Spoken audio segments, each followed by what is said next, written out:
alipomuumba mwanadamu katika kitabu cha Mwanzo 2:7 alimpulizia Adamu pumzi yake mwenyewe. Mwanadamu akawa na pumzi, mimi na wewe tukawa na pumzi iliyotoka kwa Mungu. Lakini Adamu alipoasi, wanadamu wote wakawa lazima watakufa, wakawa lazima mwanadamu atahukumiwa kwa ile dhambi aliyoirithi na anazozitenda. Warumi 5:12. Kwa hiyo kama kwa mtu mmoja ni Adamu, dhambi iliingia ulimwenguni. Ulimwengu ni mimi na wewe, na kwa dhambi hiyo mauti, na kwa hiyo mauti ikawafikia watu wote, mimi na wewe, kwa sababu wote wametenda dhambi. Dhambi ni mshahara. Warumi 6:23. Mshahara wa dhambi ni mauti.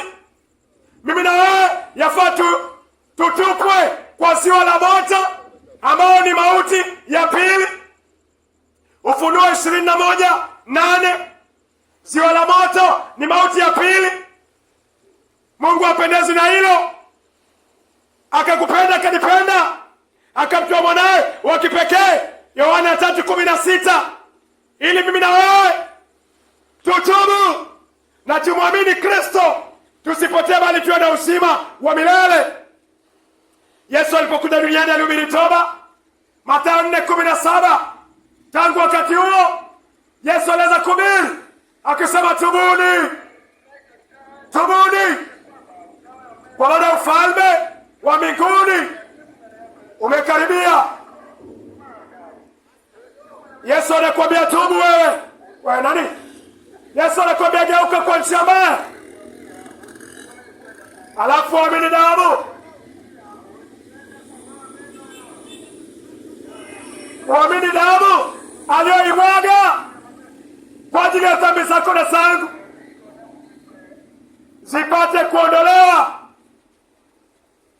Ufunuo 1:5, ukiendelea kusoma inasema, yeye atupendaye na kutuosha kwa damu yake na kutuosha na kuziosha dhambi zetu kwa damu yake mwenyewe. Yesu anatupenda, ndio.